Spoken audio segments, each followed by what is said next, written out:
This morning on Daybreak, we'll tell you how some high school students are getting real-life journalism experience before college.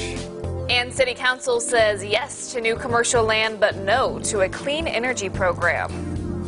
And a Seattle nonprofit makes a stop in the Ozarks trying to raise awareness and money for a new app. We'll tell you about it and more coming up this morning here on Daybreak. Good morning and thanks for waking up with us on this Tuesday, September 24th. I'm Lauren Barnes. And I'm Joe Morano. Thank you for starting your morning off here as it's a little bit chilly out there right now to start the morning, right? I actually had to go back inside and get a jacket. I did that exact same thing. Okay, so that's why you're tuning in, so we can tell you to grab a jacket before you head to the door and do what we did. Exactly. Just be prepared. Elisa Rapp has been telling us about that as well. We check in with her. Did you need to run back in to get the jacket? I had my jacket, but I got in the car and I looked at the thermometer and I was like, ooh, do I put the heat on? Am I that much of a wuss? I didn't do it. I didn't do it because I was like, oh, I can't be that weak. Yeah. But yeah, I thought about it. I was like, ooh, is it time for the heat in the car yet? Some might want to. I mean, some might want to if you do at home there because it is a little chilly to start, right? It's definitely cooler than we've been. We're actually about average. This is what a September morning feels like, but we've been in July for the last how many weeks. So yeah, seasonal out there this morning. It's 62 degrees in Springfield. Things are comfortable. Things are feeling crisp, but we've got some southerly winds at 9 miles per hour with a couple of clouds. Dew points in the lower 50s. That's why it feels so crisp and cool out there. We do have some showers starting to get into northwest Arkansas. This is going to be a rain chance for the day today. These showers right now are in Bentonville and Fayetteville. A couple of moderate to heavy downpours just to the south of Fayetteville there. Not really getting into Missouri yet, but I expect these showers to continue to pull east and northeast and get into extreme southern Missouri. Very cool temperatures at 55 degrees at Lake of the Ozarks, 62 in Springfield, and 63 in Harrison. Again, this is why it feels good. Dew points are in the lower 50s, very crisp and fall-like, very dry on that muggy meter map, except, of course, where it's raining. We will have some showers to the south as we head through the day today. They could make it up to Springfield. We'll have mostly cloudy skies by dismissal and seasonal temperatures at 77 degrees. More details on rain chances coming up in 10 minutes. We start off your morning with education coverage. High school students in Nixa are gaining real-life journalism experience before even applying to college. Hannah Zettel checked in with contributors at the award-winning student magazine Wingspan to see how their newsroom stacks up against ours.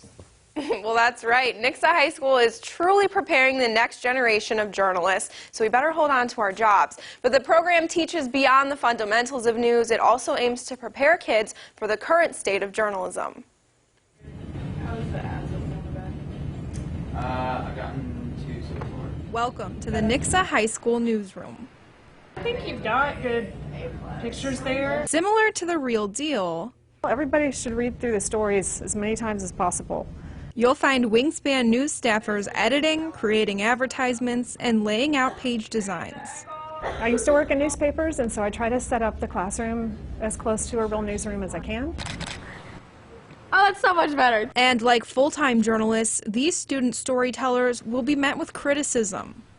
It is a difficult time right now for journalists who are doing a great job because they're sort of in this whole ball of wax with everybody else. Journalism advisor Beth Eggleston believes that during a time when the industry is changing, Yes, some news outlets are being attacked. Some of them are not doing as good a job as they ought to. the curriculum should too. I'm hoping that my students, when they leave, they can say, I know how to find facts, and I know how to kind of sniff out suspicious things. So why pursue a career being held under the microscope? I'm writing the truth. The people in this classroom are writing the truth. Senior design editor Macy Clark says outside negativity only pushes her to work harder. I don't think it's dying. I think it's just ever-changing, and, I mean, goes on just like we go on, so. And while the media might be ever-changing, the keys to good journalism stay the same. A lot of hard work and dedication, and just making sure that we keep up with everything.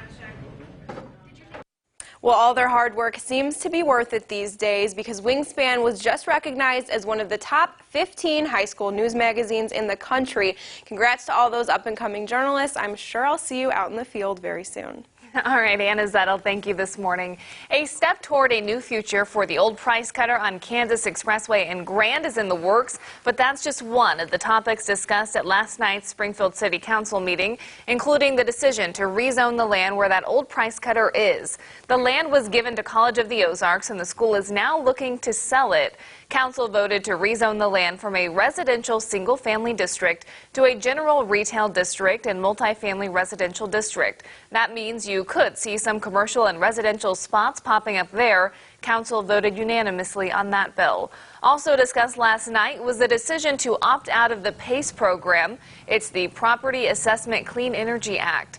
It's a state program that allows local governments to fund energy-efficient and renewable energy projects to eligible property owners. Greene County has also opted out of PACE. This is what some of the discussion looked like.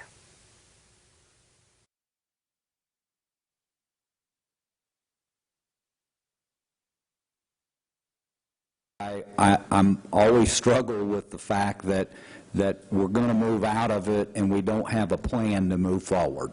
And so for that reason, I am going to oppose coming out of it, because I believe any good business plan has a plan to follow up what you're going to do. To me, it does not make good financial sense for a homeowner to participate in PACE. The numbers just do not work, and the payback is too high. So the decision to opt out passed 7-2. That's with Craig Hosmer and Richard Ollis voting no.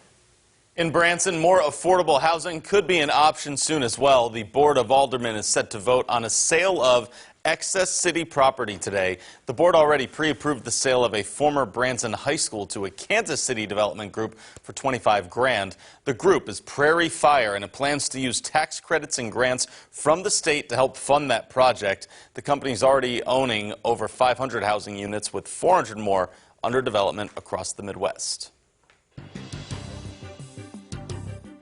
So we see it as the next progression of First Aid in America. 20 veterans are taking their lives every day nationwide. It's a problem the military has tried to solve for years. That's right. A Seattle-based nonprofit believes it has the answer, though. It's founded by Marine Corps veteran Aaron Quinones. He stopped by Ozark yesterday afternoon to raise awareness and money for a mobile app called Operation Pop Smoke. The military name comes from throwing a smoke grenade, signaling a helicopter to come and pick up the wounded. Operation Pop Smoke was developed as a private messaging system centered around a squad of veterans. If a vet is having suicidal thoughts, the app can send a GPS location to the group to quickly find him. Now they don't have to think about who am I going to call, what am I going to say, I don't want to bother people. All they have to do is have 3 seconds of clarity to push that button, and it sends the alert. And so we're never going to leave a man behind. So what it does is this app gives that veteran that little bit of hope that their squad is coming for them. And so they're going to fight harder and longer to stay alive, because they don't want to let the squad down. Right now, you can pre-order Operation Pop Smoke on its website, which will be released on November 11th. And some more local news for you right now. 3 people are under arrest for animal cruelty after some of them allegedly posed as a nonprofit animal rescue while housing more than hundreds of dogs in deplorable conditions. Stephen Woodington was arrested along with an unidentified man in the state of Texas for animal cruelty. While officers were investigating, it was discovered that Woodington and his wife, Tiffany, were running a rescue called All Accounted For back up here in Benton County, Missouri. When authorities said that staff from a Humane Society task force arrived on the scene there, they discovered 38 dogs and 1 cat living along with more than 120 dogs and another cat that had already died. Tiffany Woodington now faces 10 felony charges and 2 misdemeanors. Attorney General Eric Schmidt is warning Missourians about a new scam call targeting the elderly and other vulnerable citizens. There have been hundreds of reports that people are receiving calls from a scammer posing as the U.S. District Court. The scammers pretend to be relatives of the victim and say they need money to get out. Often scammers pose as someone's grandchild. As usual, if you receive a call or even an email from someone claiming to know you, you should confirm that it's legitimate before sending anyone money. To report these scams, you can call the Consumer Protection Hotline, which is on the bottom of your screen right now.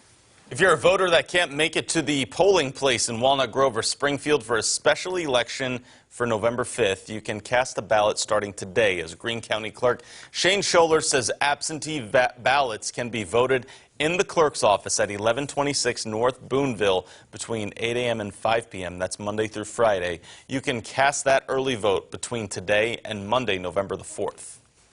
A traffic alert as you head out the door. We're about a week away from a new traffic pattern on Route CC at 22nd Street in Ozark. MoDOT and the City of Ozark are resurfacing that intersection and plan to create 2 eastbound lanes approaching the diverging diamond at Highway 65. There will also be a new right-hand turn lane at 22nd.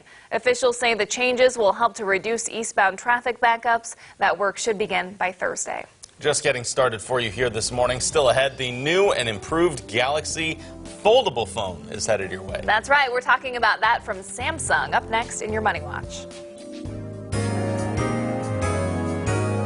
From Color 10 Ozarks First, Lauren Barnes, Joe Morano, and weather with meteorologist Elisa Raffa. This is Color 10 News Daybreak.